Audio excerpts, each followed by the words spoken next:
Welcome to Shopping Centres News' first ever webinar. Today we're bringing into you Leading the Retail Reviver in the Pandemic Era. I'm Belinda Daly and I'm here at Shopping Centre News, and we've been really excited to see so much happening in our industry and reporting on it during this challenging period. None of us could have imagined what happened back in March to our industry, with retailers forced to close, restrictions in place, and a challenging period that we've never ever seen ever before. And now 3 months on, we're embarking on the biggest retail revival our industry has ever seen. And we've been really excited to report on the resilience of our industry. Much of you have had to change your way of doing things, supporting your communities, driving different innovation to make sure that we thrive and survive in this period. And at Shopping Centre News, much of you have been following us on online channels and our print edition.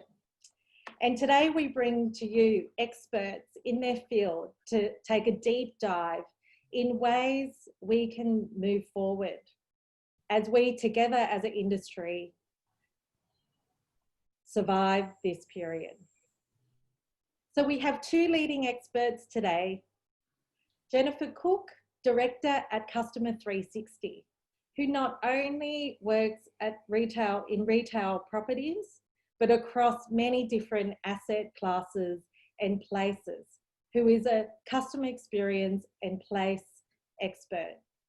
And as we move into an unknown future, experience will be critical for all of us. And we also have Melissa Weber, who is Managing Director of Holy Cow Creative, who for many, many years has been working alongside closely with shopping centre marketers, managers, and landlords to bring together their communication, creative and marketing needs to drive traffic and customers and retail sales to their shopping centres. So today we'll be presenting to you all those innovation trends and also practical tips that you can take back to your business. And there'll be an opportunity at the end of this presentation to ask questions. So please feel free to pop them in the Q&A chat and we'll address them at the end. So now I'll pass you on to Jennifer for the presentation. Enjoy. Okay, thanks Belinda for the introduction. We have so much stuff that we could have talked to you about today. It's going to be really quite tricky to kind of condense it all down, but we're going to do our best, and we're going to leave lots of time for questions at the end. So, so anything you want to talk about specifically, we can do. So just a little bit of our agenda for the day, if I can get it to come up. Just having a bit of an issue with that. Don't you love technology? Belinda, I might just have to hand remote control back to you. Are you okay to move to the agenda for me? It's just not behaving itself. Wonderful. Okay, we'll just go to the next slide because you know who we are. Excellent. All right, so we're trying to cram a few things in today. We're going to talk about some of the long-term trends affecting our industry and how those might change or accelerate as a result of COVID-19. I'm a very big believer in that trends in markets don't necessarily go away when something like this happens. What will happen is that they will accelerate, or they will slow down, or they will in some way impact what's going on. So we'll talk about 6 of those and ones that are particularly important for what's going on right now. Then Mel's going to give you some words of wisdom about your marketing communications and things to talk about. I'm going to have a bit of a chat about customer experience. And what things are important, mainly in the kind of short term with what we're experiencing right now. And then we're going to go through our 6 favourite vacancy and space activation ideas. We could do a webinar, 2-hour webinar about just this. We've got so many ideas, but we're just going to pick our top 6 and share them with you today. So we might move to the next page. if that's okay, Belinda. Okay, so I want to start with this idea about segmentation, and this experience of getting back into retail shopping centres is going to be vastly different for different audiences. So if you weren't already all over your audience segmentation, now is the time to get on board with that and get into it. So it's going to be really, really different. Now, one thing I want to quickly say is that when I talk about things like, you know, things relating to COVID-19, I actually am in a strange position or lucky position of actually living with an epidemiologist, and he approves anything that I say about the impact and the importance of things of distancing and all that sort of stuff. So I'm not setting myself up as some sort of self-styled health expert here, but I do make sure that everything I reference has been approved. So if you've been following any of the statistics or things that are going on about how this pandemic affects people, it's dramatically different based on age and health condition. So we can't expect all customers to feel the same way about coming back into the shopping centre. It's going to be dramatically different. So for the younger, healthier generation, you know, this is really not a pandemic about them, basically. It's about the people that you can see on the other side of the screen, the older generation. So we really need to think about how we communicate to these two audiences differently, because the experience is dramatically different from them. So if you're still sending the same communication to everybody, it's time to think really quickly about how you address the concerns of those two different audiences. So just move to the next one, B. Thanks. Okay, so, and just reminding you about the importance of that younger audience.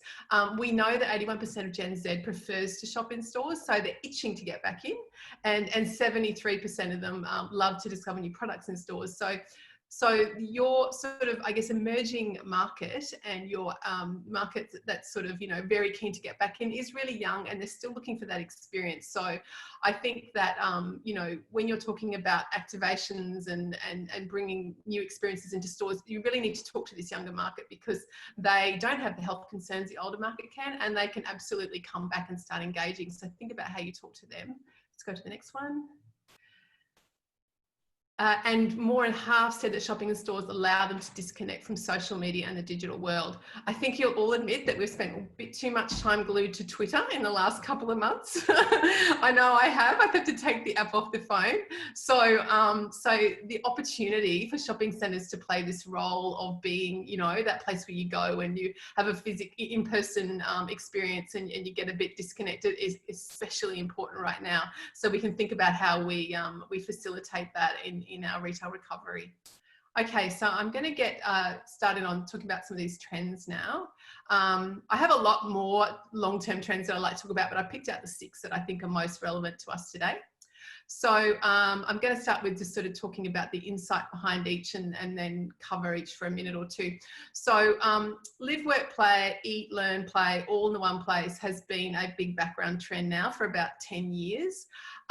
People are really looking for that opportunity to save time and do a lot of different things in the one place. So so that's not going to change. I think that people are still, particularly with this kind of drive at the moment to more local, people are really, really orientated around local at the moment. And so I think the ability to be able to do all these different things in one place is still a really important insight for our industry. And I'm just going to give you a couple of examples. The first one is I like to call it everything is misuse. So when I first started working in this industry, I specialised in shopping centres, and now I would say that in the last 3 years, every big project I've worked on, probably even longer actually, 5 years, has been a mixed use or an emerging mixed use project. So just a classic example to show you that one's on screen is you would have seen this because that makes beautiful Instagram shots. So everyone would have seen pictures of the market hall in Rotterdam, where they basically took the city's historical marketplace and they reinvented it as residential apartment building with working spaces and shopping spaces and beautiful art experience underneath. So you know, just that one experience has sort of diversified into 4 different experiences, and we're seeing this in most of our major developments, and as they evolve. The next one that I really love to talk about as an example in this case is libraries. Which of us would have picked the resurgence of the library 10 years ago? I didn't pick that one, and libraries are huge. Libraries are the new anchors, and I think they're still going to be really, really important going forward. Of course, you know, with social distancing and you know, public spaces, etc., they're going to take time to get back to full capacity. But I still think libraries are a very important part of our industry and are going to become even bigger going forward. And particularly as we start to see some rebalancing of retail mix in shopping centres, both as a result of what was happening anyway and as a result of the pandemic, I think we're going to see these uses becoming more and more important as people, you know, look to still have experiences in and get out into the community after all the time that we've been locked up. So just look at the next one is co-working. Now, I think this one is, if you haven't gotten on board with this, even like a toe in the water kind of vacancy activation state, about time, people, because people are going to be looking for the opportunity to work closer from home more than ever before. If anyone's been if anyone's working in a big office in a tower and has tried to go up the lift in the last couple of weeks, you can see why you would just think, oh my God, it's just too hard. We can't all work for a kitchen table for the rest of our lives. So being able to access workplaces that have got everything we need in our local communities, in our local shopping centres, super important. It doesn't have to be a big example like you see here. It just might be one vacancy with maybe 10 desks in it, and it's just going to become so important. And I can't tell you how many people have contacted me over the last couple of months and wanting to sort of talk about that as an activation. So start thinking about that one if you haven't dipped your toe in the water already, as I know some owners have. The next one I want to talk about is things like urban farming. This is Brickworks, of course, down in Burwood. One that I'm particularly really interested to see how this goes, but another idea of bringing sort of outdoor space and another usage into the centre with the green rooftop and the farm and the restaurant. And so it's about looking at what other uses can we bring into the space? How can we, as particular categories, might start to sort of not be as strong as they were? What are the other usages that we can start bringing in, and how can we do things differently? And I really love this one, and I really hope it succeeds, because I think it's a fantastic innovation. Go to the next one.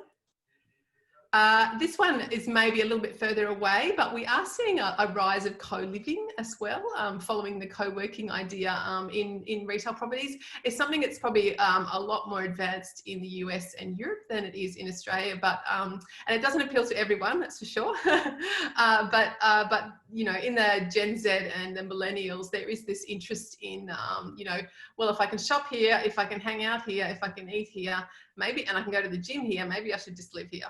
So the co-living idea is something as well that's kind of emerging, and a lot of the co-working businesses are actually sort of experimenting in this space right now. But it's all sort of that push towards what, you know, a variety of different usages in a single space. And I don't think that COVID-19 is going to change this.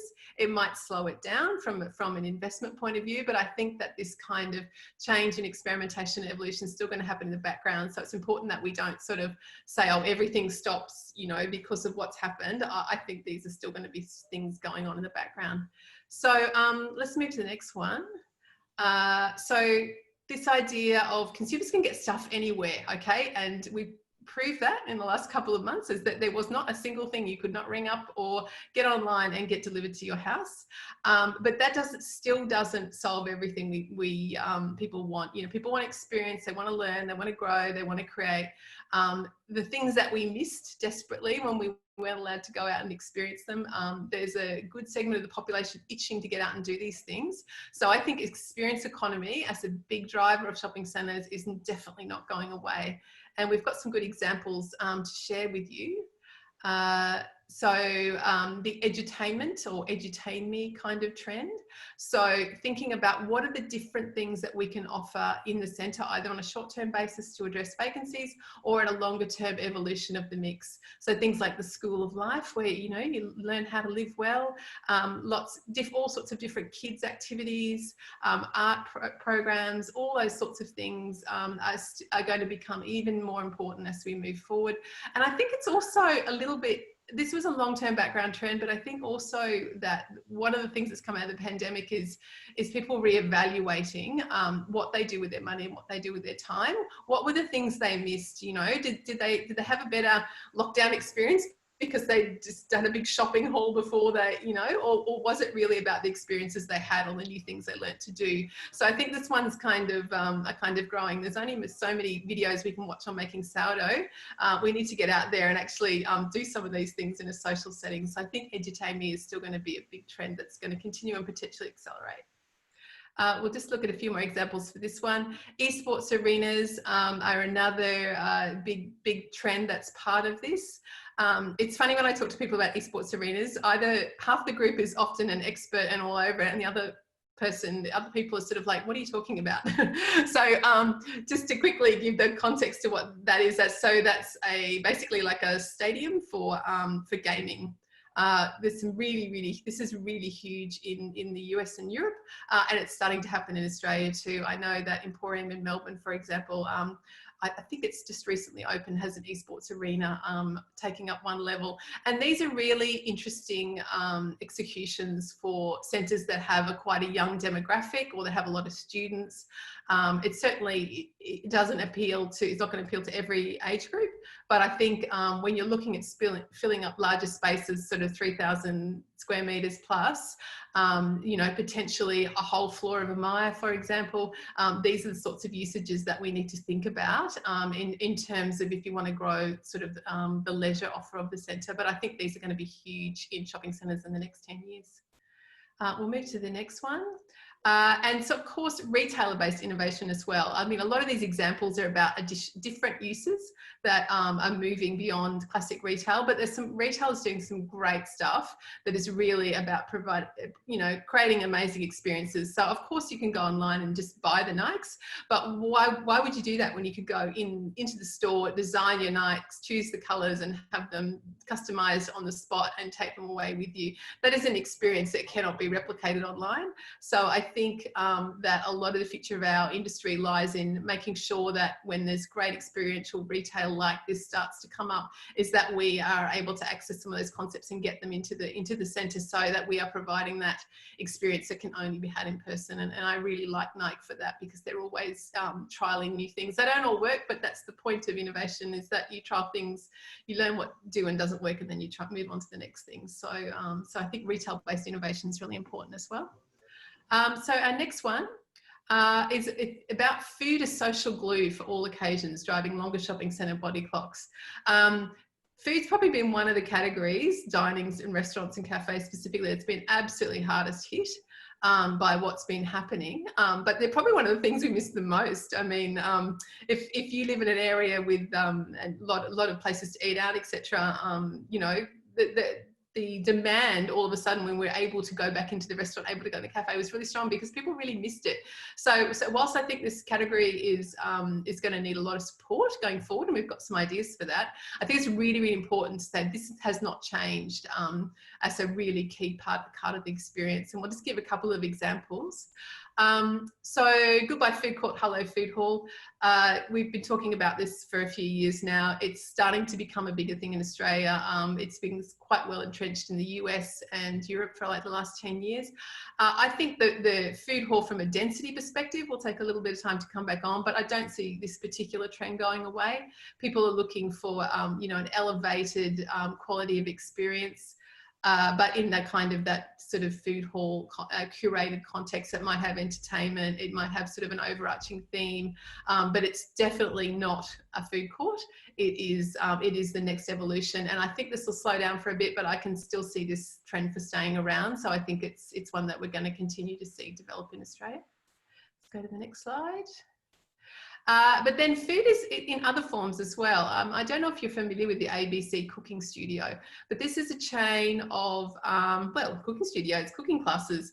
There's about 130 of these across several countries in Asia, and it's really quickly growing. I think Australia will take a little bit longer to take this on, but when you think about it, you know, we've got some very, very dense areas in some of our major cities. People don't have big kitchens anymore, and also people didn't learn the cooking skills at school or when they were growing up in the way the previous generation might have. So the opportunity to actually learn some of those skills, have a social occasion, meet like-minded people, etc., I think is going to be a really interesting part of leisure offer of shopping centres going forward.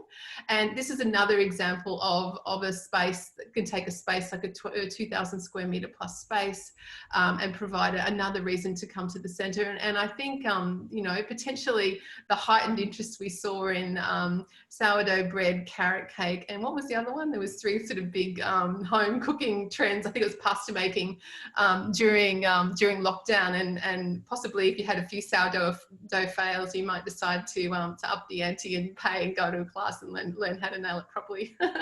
but anyway, I think this is a big growing one overseas, and I don't think it's far away before we start to see this kind of usage pop up in shopping centre. So another trend that I don't think is going to change and is important to think about if we start to see some kind of remixing of the retail in some of the centres due to closures. Okay, let's keep going. Oops, okay. All right, so wellness, important before, mega important now. I can see this as a trend that's going to accelerate. So when we think about wellness, we're talking about lifestyle embedded into the environment, into materials, into shopping and the offer, into the services, into the leisure, not just an add-on. This isn't just about a few more wellness related stores in a precinct in one level of shopping centre. This is about embedding wellness throughout the experience. This trend was already there. I think it's going to accelerate. I'll give you a few examples. So this is I guess it's a render of the Burwoods one again. I bring this up again, not because I'm pitching for work from that owner or anything like that, but just because I just think it's a great example of how you deliver wellness through environment. Obviously this is a render and it's probably, you know, sort of not quite at that stage yet, but I think this shows, you know, great insight and thought about what a well environment looks and feels like in the future. We'll just look at another one. The rise of the lifestyle store. This one is really interesting to me. Lululemon's been doing a lot in this space for a few years now, so that's why I like them as an example. This is really about saying, well, you know, our core product is wellness, you know, equipment and wellness fit and wear, but how do we create a lifestyle around that and offer other things? So this is one of Lulu's pop-up concept stores in the US. They have a full service restaurant, they have yoga studios, they have a co-working space, and they just happen to sell tights as well. So we haven't seen this in Australia yet, but I think this concept of the store that is all about wellness on a holistic level is going to become a trend that we'll see happening in Australia really soon, and it also might be accelerated because of what's happened. The other example that I had around wellness was, this is a favourite one of mine to talk about, Lifetime Fitness. Now, this is an American chain, and the reason I really like this as an example is because this started off as a gym business about 20 years ago, and they have expanded the range of services and things that they offer to the point now when they open a new location, they're taking over a lot of those empty discount department store and department store spaces. So if you can imagine, you know, if a department store closes down, how big that space is, they don't take a floor in the space, they take the entire space. So these are really, really big wellness concepts. This is one in an old Sears in the States, and they offer everything from all the gym stuff you could imagine. They have wellness food courts, they have all the allied services, they have medical, they have waterfront parks. It is absolutely massive, and I'm really interested to see if this one comes to Australia, maybe not Lifetime, but this kind of idea, because if you could think about, you know, a lot of the industry is talking about what are we going to do with some of these really big box spaces, and this might be something where we bring in a wellness mega concept to take over the entire 30 to 40,000 square metres. So I find this one really interesting to see where this is going to go. Okay, all right, well, I think we've got one more trend. Two more, actually. I'll have to speed up a bit. So we know that people have been looking for us, or shoppers have been looking for us to make a greater connection to the outdoors in centre. This is not new. This has been around a while because it just makes you feel better to be in nature. So expect this trend to accelerate massively, because one of the things that makes an environment feel cleaner and safer is greenery, access to fresh air, access to outdoors. So expect this to be even more important in the centre. I'll just give a couple more examples for this one. So the idea of biophilia as a design kind of idea, biophilic design, if you haven't heard that term, it is just basically about designing to make you feel embedded in nature. And like I said before, this is just about because it makes you feel better to be in greener spaces, outdoor, fresh air. And I think if you did I haven't actually seen any specific research on this relating to COVID-19, but I think if you showed people two different environments, one was enclosed with air conditioning and all very sterile and shiny, and the other one was green and trees and natural light, I can pretty much guess what people would say was the environment that made them feel more comfortable. So if you're having those difficult business planning discussions where people are saying, oh, we've got to cut the capital budget, we don't have much to spend, fight for your green, because I think it's going to be really important to how customers feel in centre and, providing that indoor-outdoor experience. A couple more examples we've got for this one. If you haven't got any outdoor space, bring the outside in. So this is a shopping centre in Sweden that obviously it's, a very green environment. They wouldn't be able to offer outdoors all year round, so they've bought it inside. And so this is an experience that can make people feel, better and more connected to nature. Go to the next one. I need to speed up a bit. I'm going over time. And my final one trend is about this idea of shopping centres as a place to connect. And this is conversation that we've been having for probably about 10 years. So it's not a new one, but I think this is going to become even more important going forward. A couple of things to think about and examples. The power of free. I think it's still going to be very important for shopping centres to provide free experiences and as a sort of a key driver of visitation. The other one, I've got two more, I think, Belinda. So the other one is about sort of, art and beauty. We've seen a great increase in the amount of art being incorporated into centres. I don't think this is necessarily irrelevant going forward. People are still going to be, we still need to work hard to attract people out of home. Then we're going to have to work even harder. And people like going to beautiful places. So let's not sort of take the focus off our art budgets or our art experiences if we can hang on to those. And the final one, was about unexpected spaces. Plenty of shopping centres have got unused space that you could do really simple things with, very budget friendly. This is just an example of a sort of an alley behind a shopping centre where they just did not know what to do with this space. So they decided to paint it up and put a basketball ring in. It wouldn't have cost them very much money, and then just see if people used it. And it's become a really successful, really loved space. So think about the in-between spaces as ways that you can do low cost effective things that makes people feel welcome to come back into centres. Very important. I'm going to pass over now. I think that's my section done. Sorry, Mel, it took a little bit longer. I'll try and wrap up my next session more quickly, but Mel's going to talk to you about marketing communications and what's really important in the current situation. Take it away. Thank you. So there's lots of things for us to consider today. I've put together a few examples that we can touch on. A lot of them are the sort of standard marketing and communication principles, but how they can be tailored and tweaked to sort of make the most of the opportunity around right now, but also to address some of the challenges that we're facing. So during the pandemic, most people were, really annoyed at hearing from brands that they'd not heard from in years, say with EDMs, etc., with all these well-worn platitudes, we're in this together, etc. So, but thankfully, they're really happy still to hear from brands that have been communicating with them respectfully and authentically during lockdown. So an insight for us around that is that brands must really focus on their messaging on solutions and not selling. So consumers still want brands only to speak about products in ways that show that they're aware of the crisis. And did you? Sorry, that just moved.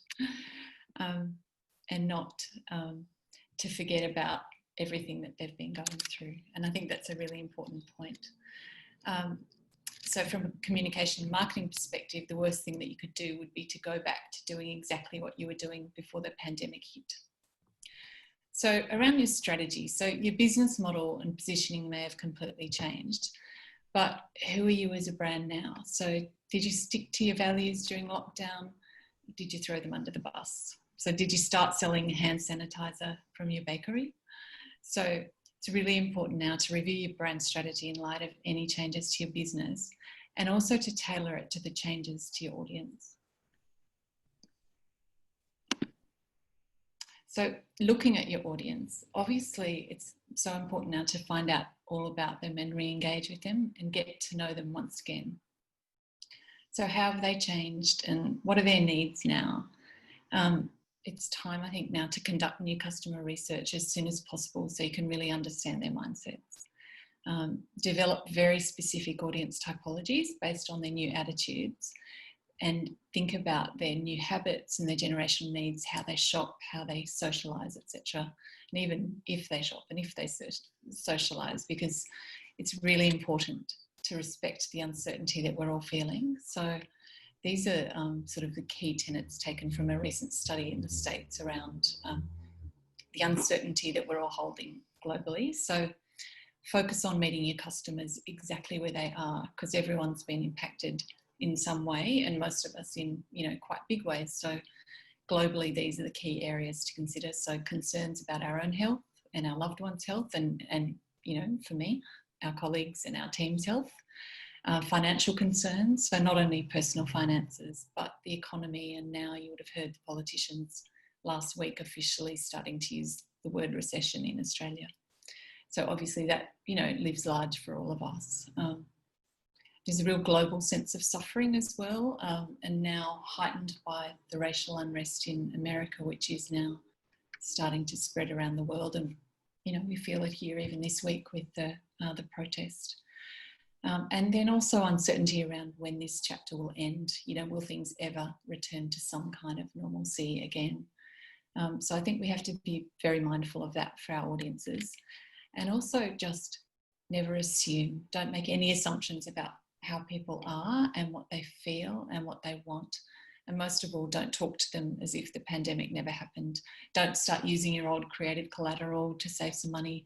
You know, really think about where they are now. And even though we in the retail industry are, you know, might be really happy that stores are open again, obviously that we are, there are many people that might not be, like Jen touched on to begin with, the old lady with the mask. You know, those people still need to shop and they still need to access services, and they even need to socialise, God forbid. So, you know, respect them. And after communicating so much about needs and priorities during the pandemic, it's really important to keep focusing on themes like community and connection, as provoking those emotional responses authentically can be really powerful. And colour can be really powerful as well. Sorry. So, you know, using colour and understanding the psychology behind it can really help in lifting our communication materials. So there's great power there. So when our sense of certainty is threatened, it can really sort of throw our bodies and our minds out, and can really bring our mental health and anxiety and stress into focus. So using colours that evoke sort of certain feelings in communication materials and in physical spaces, in activating the spaces that we'll be talking about a bit later, those things can often be overlooked. So make sure you remember this as well. So, you know, obviously orange, it conveys warmth and comfort, confidence and motivation. Blue represents, you know, stability, reliability. It's very calming and trustworthy, hence banks and big corporates often turn to blue for their identities. And yellow, we all know it creates feelings of happiness. It's beautiful, hopeful and really welcoming. So these are sort of the go-to colours that we would be using and really, you know, recommend using right now. So as Jen touched on, hands up who made sourdough It's become such a huge trend. So remind people of those trends and tap into those. All those trends that have really taken off during lockdown. Sorry, I keep bouncing around. There we are, sorry. Yeah, so the things that have, you know, really sort of come to the surface: board games, family time, arts and crafts, entertaining kids, new puppies, delivery services, etc. So creating campaigns around these trends is really a great way to engage with your audiences again, and it gets you not only back in touch with them, but you get to find out more about what they like as well. And then looking at old favourites, this is an example that I just saw this week from Iceberg's Dining Room and Bar in Bondi. So really, if you're not familiar with it, it's a beautiful space, and they just do things so beautiful, and it's a really high-end offer. But this is all they're saying: it doesn't taste like this at home, which I think is just so clever and very comforting. It doesn't even use an image of their beautiful food, and they're known for their beautiful food, beautifully presented, high end with this view, but they're just reminding us what we've missed. And I think that's a really important thing to do, remind people what they've missed. The other one that Jen also touched on was staying local. Obviously, we all know it's one of the great things that's happened for all of us during the pandemic, returning to that, you know, local mindset, people supporting each other, supporting their local businesses. It's a really authentic movement that can be enhanced by shopping centres. So as we know, shopping centres are often the hub of our communities, but big centres can also be seen as sort of like the antithesis to the local movement. So shopping centre groups, it's so important that you resist the urge to do one size fits all cookie cutter communication right now, and using the same content across all your centres in different states and different cities. So just seen a lot of this lately.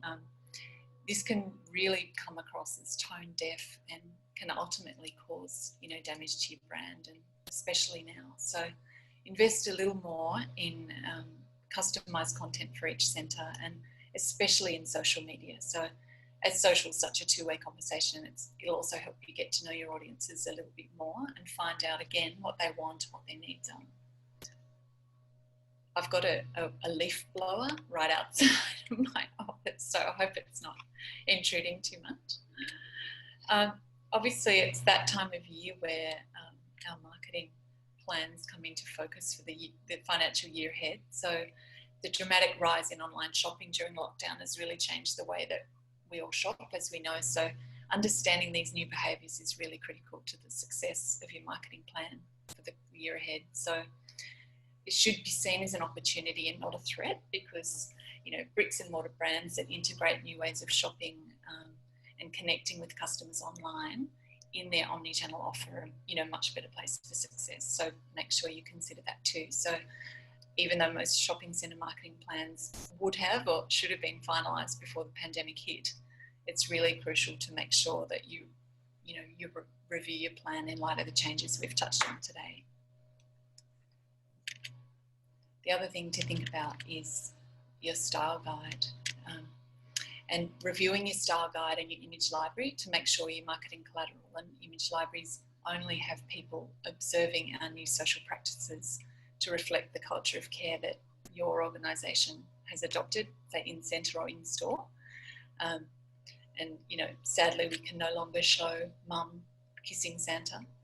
But even though, you know, we're doing so well in Australia, we're not out of the woods yet. So create a suite of crisis management templates as part of your style guide as well that can be tailored and disseminated within 24 hours should something else occur, another unforeseen crisis.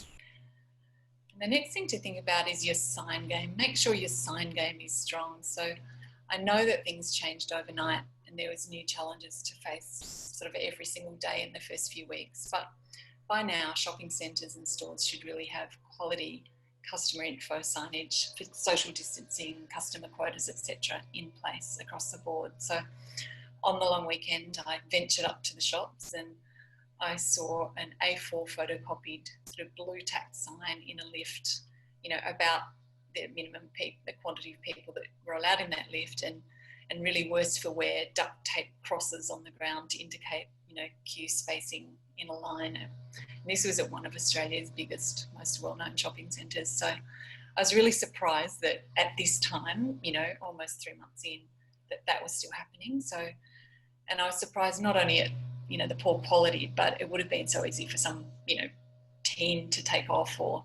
you know, little kid to pull off accidentally.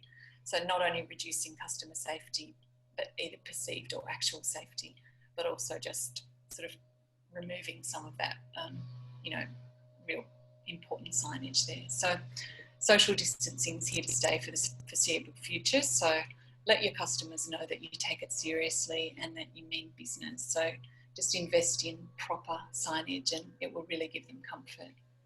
And even think about creating a branded social distancing pack that you could give to each store in your centre with creative messaging that supports your brand. That could really help. So this could also include digital assets like social media tiles, etc. Can you hear me okay? Because I've got it really loud. Is it okay? Yeah? Cool. And these are mall cops that were hired, private security firm lately.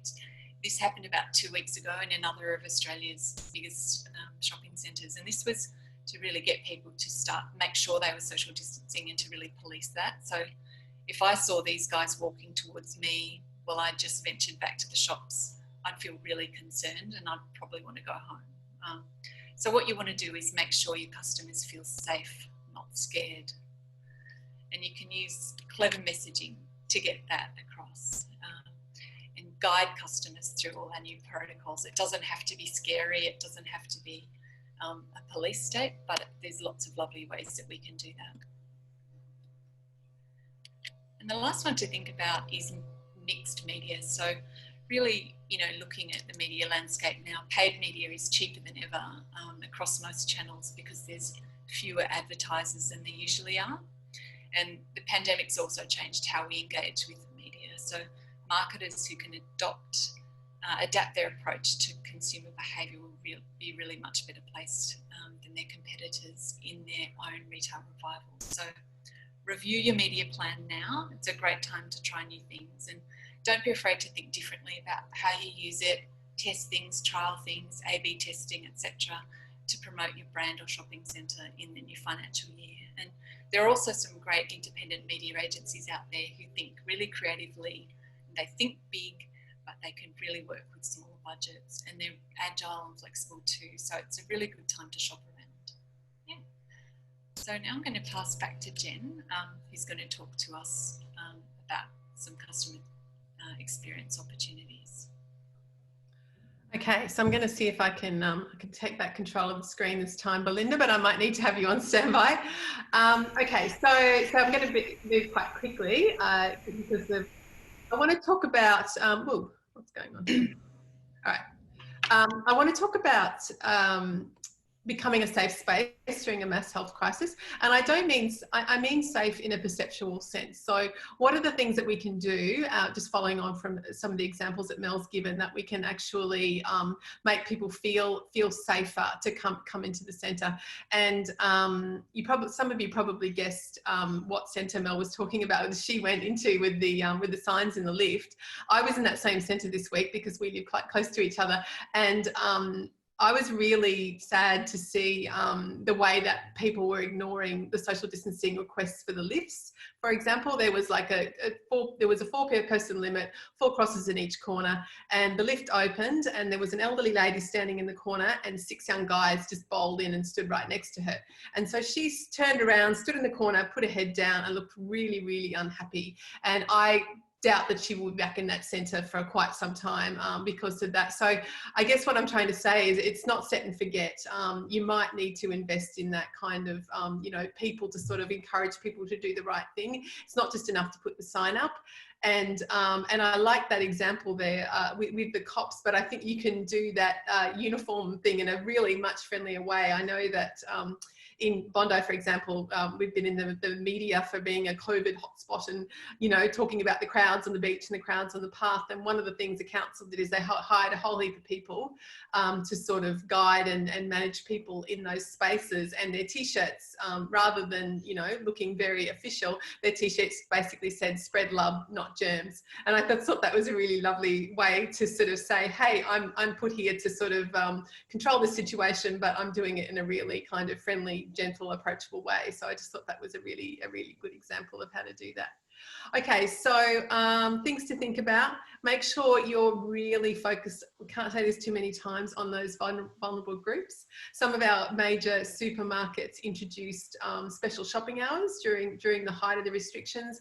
I would love to see those sorts of things continuing for a bit of time to come, and maybe that's something that a shopping centre can play a role in. So maybe there's a part, obviously you can't sort of say to struggling retailers, oh, hey, guess what, we're going to make the entire shopping centres only available to a certain group at, you know, big parts of the day, but maybe there's 1 hour, 1 morning a week where you could say the food precinct, you know, we're welcoming or we're giving first access to elderly people or people with health issues or something, just to show that you really understand what those groups are going through and you really want them to feel safe in the space.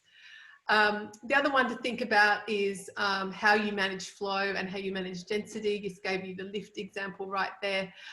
Maybe IKEA had it right with that really annoying sort of path through that makes everybody go in the same direction.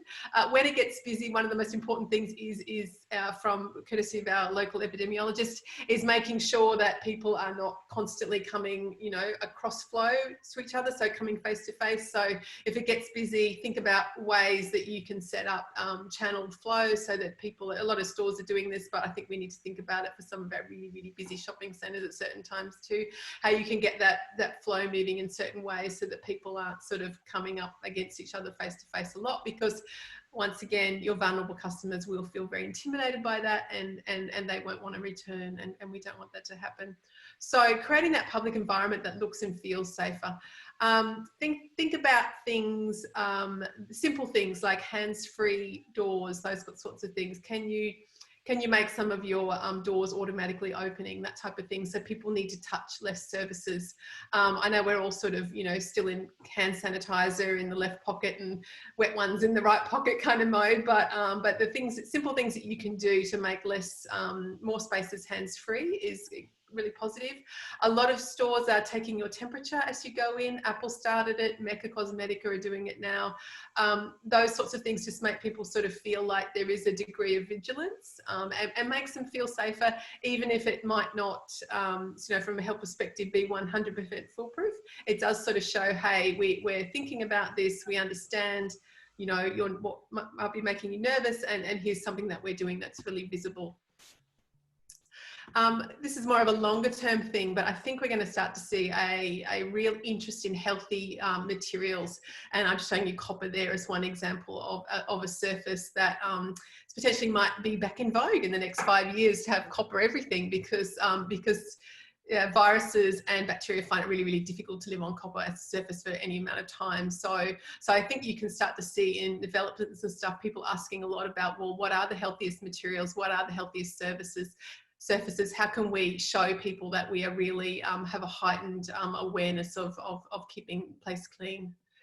And washing up, but this is not a Lululemon, it's a Lush example actually, which I just thought was just such a simple thing that you could do, because Lush have those sinks in store for their product demonstration, and they just put up in their window, you know, I think this was overseas, come in and wash your hands for free. Like, just such a simple thing that you can do that makes people feel welcome. It's not difficult. They already had the sink, and you know, just really simple ways you can make people feel comfortable and welcome. I really like that as an example. So one of our other customer experience challenges, how can we play part of facilitating that one-stop multi-retailer convenience to the home? So for the people that are sort of not really wanting to, but there's still a lot of people that are not really comfortable and going out and doing the shopping. How do we make sure that we don't lose those customers during that period? And I know some shopping centre owners are already doing this, where they've accelerated that kind of multi-retailer click and collect.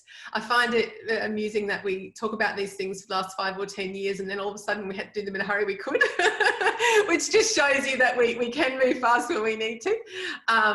So things like, you know, apps like Glovo, where you can get basically anything delivered from anywhere at any time. It doesn't just have to be food and pharmacy. It can be many other things.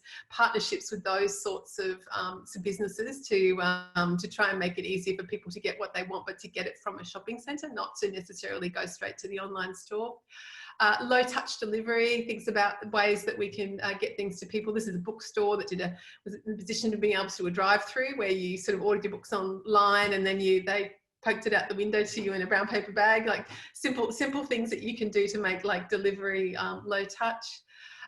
We've pretty much created a new food category, I think, in the last 2 months of what I've trying to call it fine fast to go. So high-end restaurants that would never have done takeaway in a million years, all of a sudden going, oh my God, I can't welcome guests, what can we do? And so we saw these really amazing examples of innovation where really quickly they put together these kits where, you know, you ordered your 3-course meal from a lovely restaurant and it's delivered to you, and then you sort of did the last steps of putting it together, and there's a video for plating, or there might be a soundtrack of music to play in the kitchen while you're doing it. And I think this is a really a category that might be sort of here to stay. So maybe shopping centres that have sort of dining precincts that are more restaurant based can think about how they might facilitate some of these things. I've had anecdotal conversations with restaurateurs who said they make more money out of this than they did when, you know, when their restaurants were full pre-pandemic. So let's hope that some of those things stay around. Virtual queuing, how can you use technology to sort of enable that sort of drive-by pickup as well? Not everybody wants their food delivered by an Uber Eats or a Deliveroo. A lot of people feel more comfortable in just picking it up. So is there something we can set up in the car park? Is there some sort of virtual queuing system that we can enable that makes that a really simple process? What can shopping centres do to support retailers to maintain their connections with customers remotely? Now, this is probably a sort of an infrastructure technology related one, but we saw all sorts of things happen when you know, the lockdown restrictions started. So immediately a lot of beauty brands turned to online consultations, and a lot of those are being run out of stores, not necessarily a head office. And I think if we want to help support retailers in the future, we've got to think about things like, well, can we offer really great Wi-Fi service and really great digital connections, make those things really easy to do so that they can continue to offer those online consultations and things like that from store, even when they're open, because it possibly suits some people to do it that way going forward. Just some other examples we saw, virtual clubbing was another one. JD, which is a Japanese spirits brand, sort of set up a sort of a retail nightclub hybrid where they sort of, you know, hired great DJs, and they would do like a 2-hour set, and they would offer discounts to customers to buy thing. And it was all really about their brand and keeping their brand top of mind, but then providing something free. Not necessarily something we should do in a shopping centre environment, but I just like this as an example of thinking a little bit differently. Virtual fitness, so Lululemon and many other brands immediately switched to doing Zoom fitness classes. I think this is something that they will probably continue and maybe doing that from the store. So how can we make sure that we've got the right Wi-Fi bandwidth and all those sorts of things in place to make these sorts of things easy and fun? And maybe it's something you can experience in person and then you can experience virtually as well. So I think these things will probably continue. Another one interesting category that I really thought was really quite inventive was the virtual wine tasting, where you could order sort of a pack of sample wines, and then you jumped online and the sommelier would take you through and you do a bit of a virtual wine tasting from home. There's no reason why some of the brands and the wine sellers, etc., in centres couldn't do those things both in person and then virtually as well. So are there delivery things or things that we can do to help them continue to offer these experiences that are both virtual and in person in the store? And I think it's going to be really important going forward. Okay, so we're getting very close to the end, but we're going to be really quickly run through our six top vacancy and space activation ideas. So stick with us if you can. Okay, we have so many ideas. This is just a snapshot of some of the things we had, but we don't have time to go through all of these. So we're just going to give you our 6 best ones. 3 things, Mel's going to give you 3, I'm going to give you 3. 3 things that I would absolutely try and do with your vacancies if you are grappling with that. First one is the work lounge. try and get a warm shell to do something like this. I know that often if you're a marketing manager, you find out very late in the day whether you've got a warm shell or a cold shell, and you've kind of, you know, got to do something with it really, really quickly. Try and insert yourself in those conversations really early on. If there's an opportunity to get a space left as a warm shell, it'll be a lot easier to operate. This is a great example, the drawing room, where they took a herringbone sort of our store. When the herringbone moved out, they left the fit out in there. They were able to use all the fixtures, etc., and create a really, really great workspace. And so think about how you can best use those warm shells to do that sort of thing. Max your outdoor dining. Now, this is something we're seeing happening in some towns and cities overseas. This is Vilnius in Europe, where the mayor has basically said, you know what, we're closing down the centre of the city. There will be no cars. We're going to turn the entire place into an open air restaurant. So if you have any space at all, it could be a row of car parks outside your strip dining. It could be a big outdoor space that you might have where you were previously holding mass events. Any chance that you have to expand the amount of outdoor dining space available to your food retailers, your dining retailers, sorry, I would strongly suggest that you do that and not charge them. And you know, if you've got the space, create that extra space for outdoor dining, because they're going to be able to get a lot more patrons in if they have got a lot more space. And this is a really easy one to do. So if you're not already having those conversations, strongly recommend you look at this one if it's suitable to the centre that you have. My favourite idea of the moment, which I'm finally starting to see some people starting to take up, is bringing back the drive-in. I think this one was made for social distancing. We're seeing some entrepreneurs, I've seen a couple, there's in Sydney and Brisbane running with this idea already. But if you've got a car park, either on a roof, or you've got on-grade parking with lots of space. This is an idea that looks expensive, but if you think about it and you are smart, you will be able to do it really economically. If you have a cinema in your centre that is closed down, I'm not quite sure when cinemas reopen, but I'm missing the cinema. One of the things I'm really, really missing, and I would love to do this. So think about it. Event Cinemas owns the Moonlight Cinema brand. They probably have these large outdoor screens in storage. They're not using them. So if you've got an event cinema in your shopping centre or somewhere nearby, talk to them about this idea. I think that they would potentially go for it and give you some of the support that you need to pull it off. You can wirelessly stream the sound through Bluetooth and through the car's radio. You can get your food retailers there to deliver to the car, or they can, you know, order on Skip, that sort of thing. So whoops, what's happening? So that, you know, people can have food, they're in their bubble. I think it's an absolute winner, and I would love to see someone do this idea, and I'm sure you can charge for it, and I think it'll go off. Anyway, I'm going to pass over to Mel now for her top three. Thank you. So the first one that I'm going to talk about is the maker's room for kids. So obviously parents still want entertainment for their kids. They still have to take them shopping from now and again. So, but they don't necessarily want them playing on the indoor play equipment that you see at a lot of shopping centres. There's a perceived hygiene risk there. So you could, with a vacancy, you could set up a zone where kids can be spaced out and, you know, given a specific activity, even in its own little pack. So there's low contact, and centres can take bookings and control numbers, and you could even charge a small fee, you know, if you wanted to. There's so much great content online for kids' activities now that's really come up in the last few months, as everyone's really trying to keep their kids entertained, educated, etc. So there's so much to explore. And you could even look at this example here, which is the Dyson Makerspace, and get in touch with them and have a think about doing something with them. School holidays are just around the corner, and I know previously, you know, most centres would do something each holidays for the kids. So I think there's some great opportunities there to show leadership in social distancing and still maintain those activities. The next one's, we really love the idea of a digital brand COLLAB. So collaborating with one of a number of, you know, big international brands potentially. So you could partner with Audible and create a listening room where customers can download free audiobooks and sample new titles, etc. You could potentially even combine that with a library, or a pop-up library. Join forces with Spotify and set up a chill out zone with curated playlists and that sort of thing, and, you know, membership subscriptions and free gifts, etc. That could be a lovely little sort of quiet zone. People are, you know, wanting to take a rest during shopping. And my favourite idea around this is hosting. Sorry, it keeps bouncing back up. Can you take that one back? Yeah, thanks.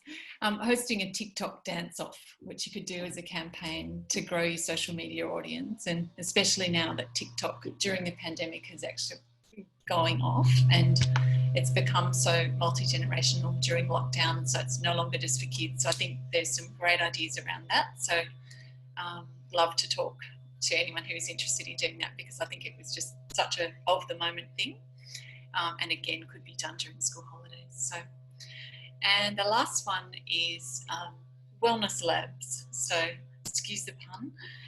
Wellness and wellbeing are in sharper focus than ever before. So both for us and our families, but also for our pets. As you can see, puppy sales went up exponentially during lockdown.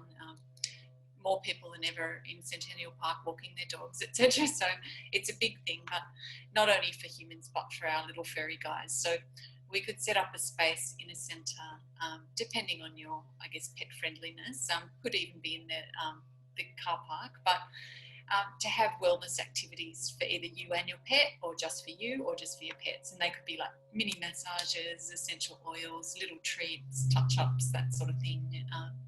I noticed that the Design Edit also does beautiful personalised dog collars now. So there's lots of ways we could bring other brands and retailers in centre into this. So they're just a few ideas to help you activate your vacancies and your spaces. So hope you find them helpful. So now we're going to have some questions. So yeah. Hello, everyone. Thank you everyone for joining this Shopping Centre News webinar. I hope you got some really great thought starters, some tips and innovations that are happening right around Australia and internationally. What comes from a challenging period is innovation and response to change. And I know as an industry, we are resilient and we'll move forward. It'll take a while, but we will recover from this. So we're right on time. So we've taken the full hour, but we're happy to stay on and take questions. So please pop them in the chat, but this is permission to leave if you need to get back to your very busy day. So we've got a question here. So someone is up, maybe one for you, Mel, is someone is asking how Christmas will look. What is the forecast for Christmas? And what do we foresee that trading period being like? And I know it's our biggest trading period on the retail calendar. So what are your thoughts, Mel? Well, I think, 6 months out, most shopping centres have already put, the good ones have already put Christmas to bed. So obviously COVID threw that out for us entirely. I think that Christmas will return to the traditions that we've loved, in the same way that we talked about returning to the traditions that came up during lockdown, such as family time, board games, etc., home cooking. I think that will see an even more focus on those things. But I think in terms of the centre, I think that we will still have social distancing in place, and I believe that we should. One of the other ideas that we came up with for today, but we had to stop somewhere, was doing either a virtual Santa or a DIY Santa set, where people can come in and, like a photo booth sort of situation, where you can set up your own little set. So it'll be low contact, you wouldn't be dealing with anyone else, and you wouldn't have those massive queues that Santa normally has, for example. But just coming up with creative ideas around Christmas. We think there'll be, the beautiful activities that we talked about. There'll be lots of those, I think, hopefully. And but I think just returning to those beautiful homespun value traditions that we've always, been nostalgic about, but now are bringing back through this time of focus on the simple things in life. Great, thank you, Melissa. So Jennifer, one for you. In terms of mixed use assets, which you did touch on, how do you see people reusing those spaces and going back to workplaces again? A lot of people still working from home. So what are your thoughts on that in reactivating that space? I think that I think that a lot of us are going to be. There's a lot of talk about, oh, you know, with the first 2 weeks of this happening, there was all this stuff. Oh, the workplace is dead, and we're never going to go back into the office again. And oh my God, and you know, we're all going to work from home. Now, to say that sort of thing in the first 2 weeks of the pandemic is a bit like asking somebody who's just started an exercise and healthy eating routine, lost 5 kilos, and you say to them, "Are you going to live like this forever?" And they're going to go, "Yeah, I'm going to keep going to the gym 4 days a week," because it's all too new, right? And so, but then we know that in 2 months' time, they're going to be like, oh God, this is a bit hard work, you know. I really, you know, the leaf blowers, the renovations, all the sorts of things going on that make it really hard. But I think it's going to be an interim step. So I don't think we're going to go back into the workplace 5 days. I don't think some of us will ever go back into the workplace 5 days a week. But I think one of those interim steps is going to be about finding other places to work in between. Which is why I really think there's a big opportunity to sort of say, well, I want to work locally. I can't necessarily cope with being at the kitchen table all, you know, 5 days a week or whatever it is. So maybe there is a place that I could go, and maybe it's in my shopping centre where I can actually get some work done, casually use a desk, that sort of thing. I think we're going to really be looking for those other places to work. So there'll be the home, and then there'll be the office, and then there'll be the spaces in between. And I think we're all going to start doing a lot more of that. And I think it's a really big opportunity for our shopping centres, because shopping centres, from a time management perspective, working, being based at or near a shopping centre is really quite handy, because you can do shopping before, you can do it afterwards. You've got cafes to go and meet people for casual meetings. You can do the grocery run before you go home. I think it's an absolute no-brainer, and we've kind of tiptoed as an industry. So a couple of the owners have gone into it in a big way, and kudos to them. But I think we've tiptoed around it a bit too much and seen it as a bit too hard. And I think now, you know, you might not see your first big opportunity being WeWork coming in and taking, you know, 2,000, 3,000, 4,000 square meters. You might have to actually do it yourself. And I think that some of these experimenting with some of these vacancies is the way to go. Does that answer the question? Yes, that's great. So Melissa, another one for you. If you're in a larger regional shopping centre with many, many stores, and you run a rather normally in normal times, pre-COVID, huge calendar of events, where would you now divert that expenditure? You mean a marketing fund, presumably? I think I would probably still stick to the traditional retail calendar events that people sort of know and love and sort of set their clock by, you know, so Mother's Day, Father's Day, spring fashion, which will obviously take on a whole new look this year, given the way the work from home sort of movement has changed the way we even think about fashion. And working from home means we're not buying, you know, corporate clothes, etc., or work clothes so much. So I think I would follow those trends, and then I would look to see what's special about your centre in your area. So if you're a large regional shopping centre, I would look to see the special things that make your town or your centre special, and what are they. And like I was saying before, no cookie cutter comms, but looking at things that you can celebrate as a community and really get behind those. So, you know, a tulip festival, or you know, an Easter show, or whatever it might be, but looking into those special things that you do, that only you do, and making the most of them, and really bringing that community back together. And as I said before, you know, just engendering that sort of local heart around what you do, even if you're not necessarily seen as a purely local business per se. Yeah.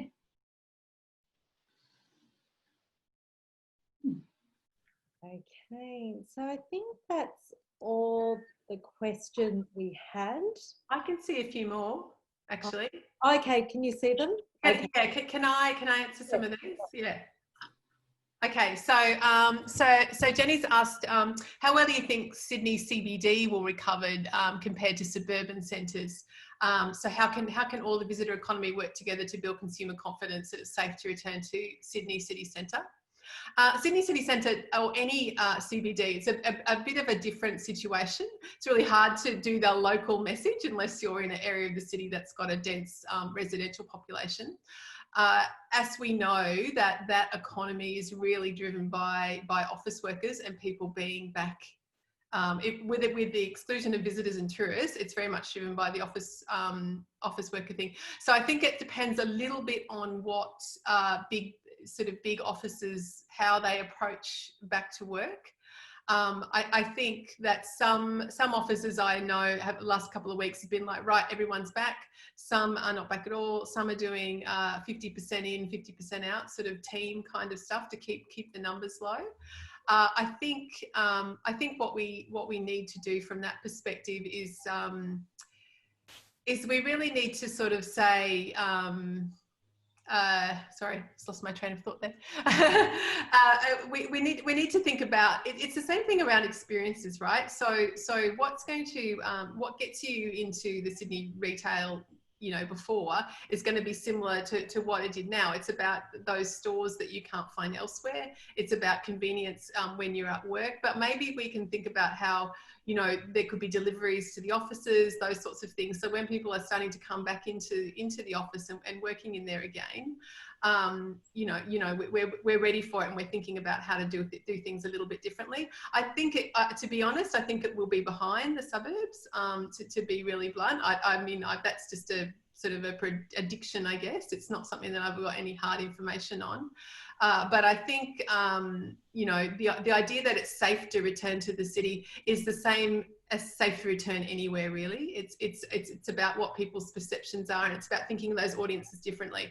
Remember that the younger generation is not so affected by this on a personal level, and they are still looking for experiences. They're keen to get out there, but you just have to think about, the more vulnerable demographics and maybe target your efforts towards the younger generation from the experience point of view in the short term. Sorry if that's not a really clear-cut answer to that one, but it's a little bit tricky, and it very much depends on what some of those businesses do. And just in terms of that sort of initial, I guess, chatter about the workplace being dead, I really refute that, because this experiment's kind of already been done in the States. So a lot of the tech companies like Yahoo, etc., they kind of said to their workforces about 10 years ago, they said, you know what, we can do everything remotely now, so you can all work from home whenever you like. And so that was a Yahoo business policy, and they tanked. Because what they found is that on a functional, task-orientated, day-to-day basis, of course everyone could work from home. But when it came to collaboration and those kind of stairwell conversations that led to something new, those sorts of things, it wasn't happening anymore. And so the short term was fine, but the longer term, they realised that it was a really negative impact on culture. So they basically said, you're all coming back in, and we need to do this to save the business. So I think that there is a short-term reactionary response to this, we can all work from home from now, is not going to play out to be the case for everyone. I think a lot of businesses are going to be very keen to get their teams back in the office. Not sure if I've answered that really well, but... Just on the question panel, is there another question, Jennifer? Yes. Okay. So, Brian, how do you see retailers changing their stores to take advantage of some people's new familiarity and enjoyment of online shopping? Do you want to talk to this one, Mel?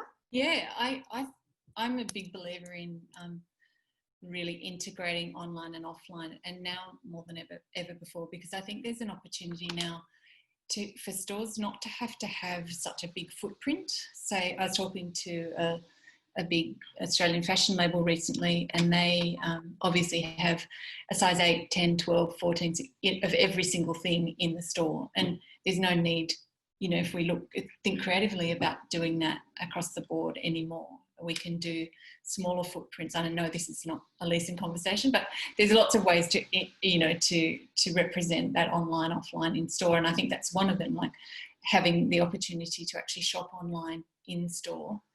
But that gives you sort of advantages. You can watch videos, you can get people, the customer service person to help you, guide you, choose things, have wish lists, build your capsule, that sort of thing. The idea I love personally, because I do not like trying on clothes, is I prefer to buy them and try them on. You know, so have a beautiful situation. This again was another vacancy activation idea where you could actually have a hub for trying on and returning clothes, and it could be sort of across, you know, labels, so it doesn't have to just be one fashion store. It could happen there, and the customer service person could actually be the one that manages the labels in the stores. And obviously it would take some tech to sort out, but I think being online, it would be perfect, and you could actually make that a really lovely experience for someone like me who would rather do it, try it on, take it back, you know. And if you could do it all there, and there's a glass of champagne, or there's a little makeup touch up, or there's you know, some magazines, and I can sit down there and have a free coffee as well, I would do that, you know. So making the most of your online assets, but bringing them into the store environment. And also we, Holy Cow, we're really big on making that a seamless experience. So if you go onto the website, you're feeling, you know, a lot more about what the environment in store is all about as well. So it's not this discordant, jarring experience between one or the other. You know, online they say, oh, we love you, and, you know, all we care about is you as our customer, but then you go into the store and the sales assistants won't speak to you. So, you know, making that really consistent is really important too. And the other thing I think is those that already do online integration, or for example, click and collect, which I'm also a big fan of, is making that as good as it can be and giving you lots of options around that, not just one option. So I went to collect my groceries last night, and I'm loving click and collect because I still get to go there. But I can only have it all in plastic bags, and I don't like to use plastic bags. You know, why can't you just put it in the trolley, or why can't I just give you my bag? You know, so make it really good, really good. Make it a really great experience all around. So that combination of online, offline.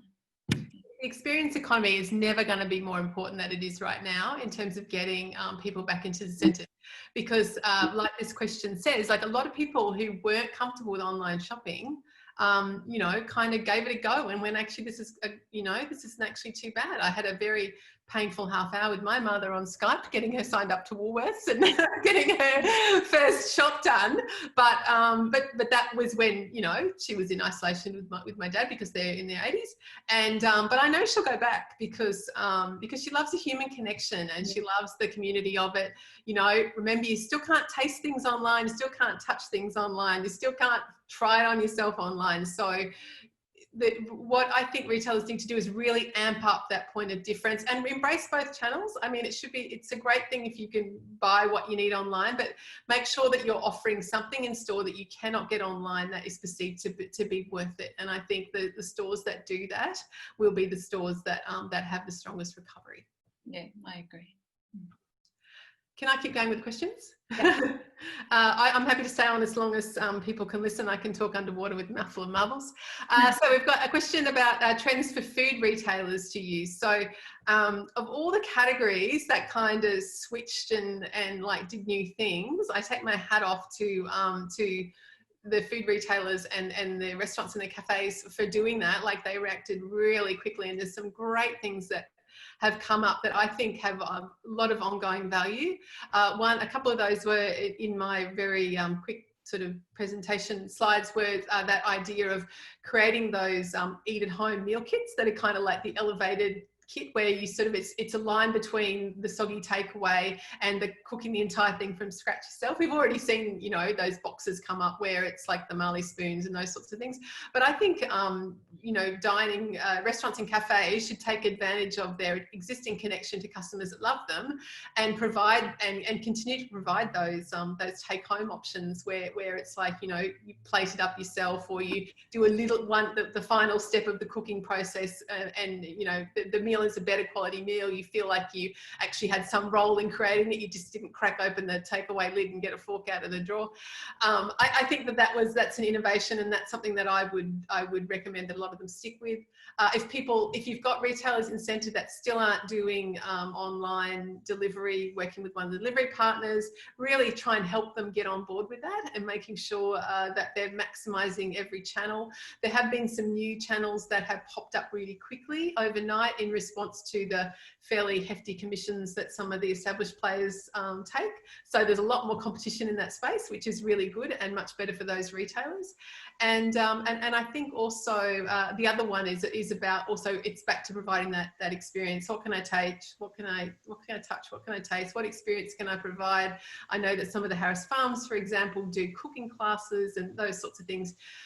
The experience of doing that as a social activity is always going to be just that bit better than doing it online. So thinking about how they can provide those in-person experiences, they might not be immediately something that people are eager to do, but they will come back online. So thinking about how they can take advantage of the experience economy. Do you have anything else to add to that, Mel, from a marketing point of view? No, look, I think that's really great, and I think it's just making sure that you communicate all these things, even if everyone else is doing it, or they're tried and true either pandemic initiatives or pre-pandemic initiatives. It's all around the messaging. So you want it to sound clever and sound new and support your brand values or your brand identity. And there's lots of ways to do that. Like, it doesn't have to be, you know, there's how many ways. I flicking through SCN magazine, our lovely sponsor, they, you know, there were so many great examples of how the centres did that. Pick up in the car park and take it away, you know, order what you want, pick it. How many centres did that in so many collaborative and creative ways? And I thought that was so impressive that they were able to pull that off pretty quickly. But each one of them had a different name, you know, like it wasn't just click and collect, it was the, you know, and I just thought that was great. So always think about the way you present it, and often just presenting it in a clever new way, even if it's a tried and true idea, can make all the difference and can, you know, feel really new and creative and innovative. We've got another question here from Melissa. We want to find out how customer shopping behaviours have changed. Do you have any advice or interesting ideas for conducting surveys in this new era? So, okay, so there's a lot of research that has been done already and regular taking of the temperature of what people are thinking and feeling in store. I'm happy to share, maybe we can share the links to some of that stuff. If you contact me, I'm happy to share those links with you, or I can post them on LinkedIn or share them with Belinda or whatever, because a lot of that research is being done already about what's changing behaviours and what sentiment is. The caveat with that research is to be very careful that you constantly look for new insights, because this is a completely changing field, you know. So people that may have been like, oh my God, I'm never going back into a shopping centre again 2 months ago, beginning of the lockdown, when they were loving it, and now they're like, oh my God, I just can't, I'm over it, I want to get out, I can't stand it, take me to the shopping centre. So just be careful about relying on insights and from a point in time. So that would be my first piece of advice. Make sure if you're following some people's research, that if it's updated, that you keep checking in. If you want to do your own research and you've got a good database, go for it. Ask people about, you know, there's no simpler thing to do than to ask people 3 questions about how do they feel? Are they coming back into stores? What are they missing? You know, what do they miss most? The simplest thing you can do is just ask your customers, and that's a great segmentation tool as well. So if you're not segmenting your database, naughty, you should be doing that already. If you want to do a really simple segmentation, do a bit of a poll to your database and have questions in there about, you know, about safety, about you know, how they feel about coming back in, and then you can immediately divide it into 2 groups based on the people that are concerned about safety and the people that potentially younger generation who's not remotely concerned about safety and they just want to get back in there, and you can start targeting the messages to that, you know, to that second cohort. You can talk about potential events or experiences they can have, and then to the other cohort you can talk to them about what you're doing to ensure their safety. So you know, what your new cleaning regime is, what your social distancing regime is, and have those more serious conversations with those groups. So really simple, immediate way that you can segment your database.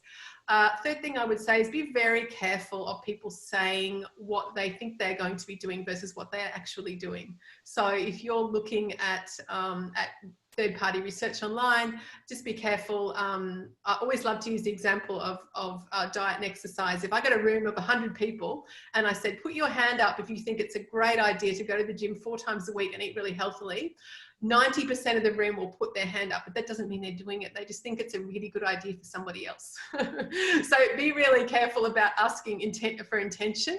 And one way that you can actually gather insights on what people are actually doing rather than what they say they're going to do is by conducting that polling in store. And I know that if you have the Wi-Fi system in centres, they're doing a lot of that type of surveying right now, where they're asking people about how they feel in the moment when they're in the centre. So that stuff is probably a more accurate prediction of what people are actually doing, as opposed to what they think is a good idea. That helps. But I'm happy to share some links. I've been collecting a whole heap of links on shopping behaviours and research and stuff. So if anyone would like any of that, I'm more than happy to share. And also incentivising those responses can work too if it's measured and the value of the incentive isn't too high.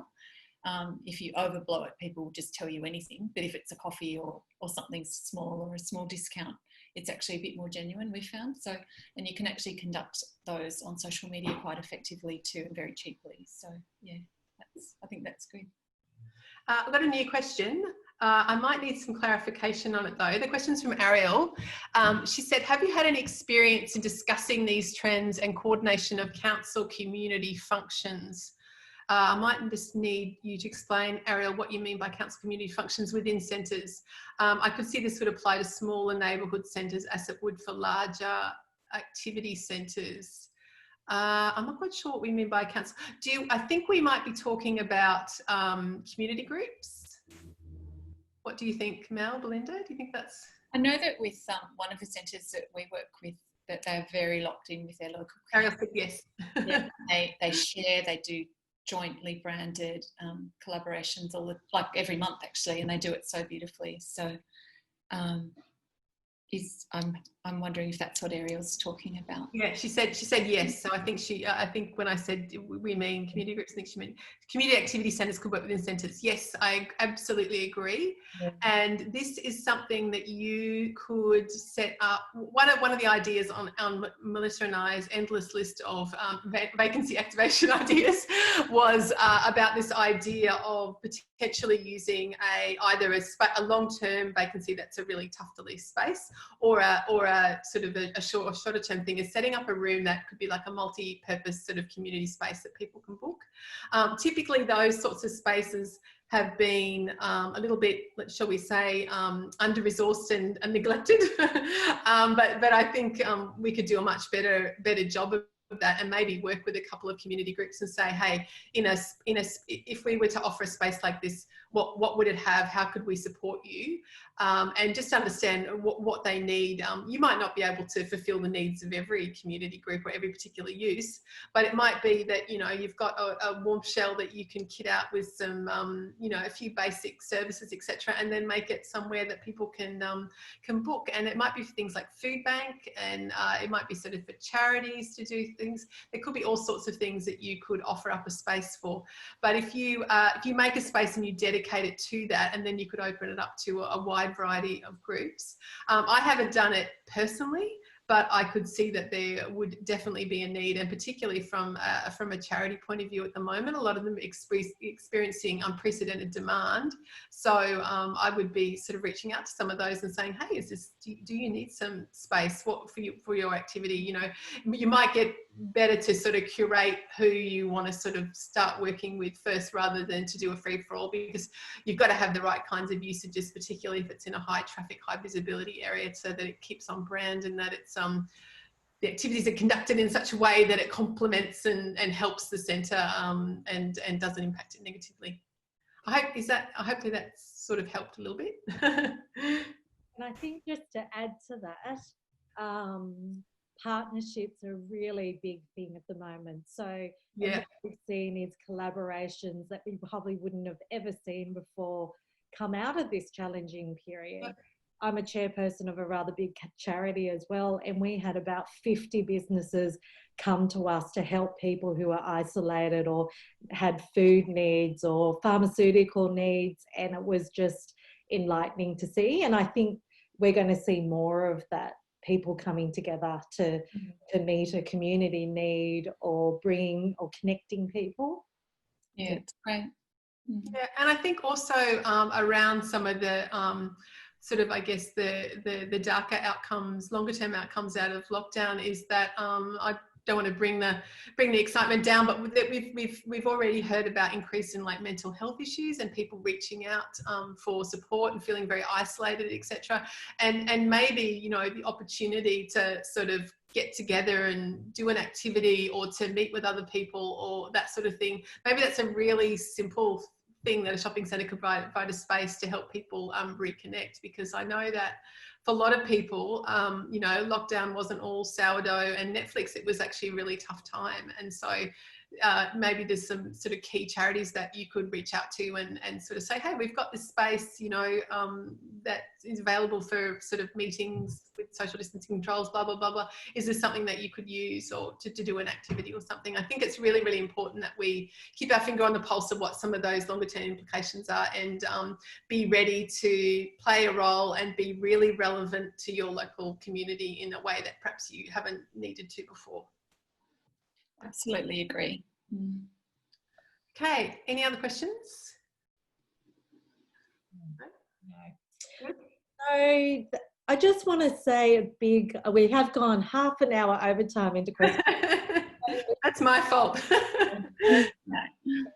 You know, we're always here for you to connect with us at Shopping Centre News. So if you've got any topics you want to see in the future, or and we definitely will share all that research, and we have been from a lot of great resources.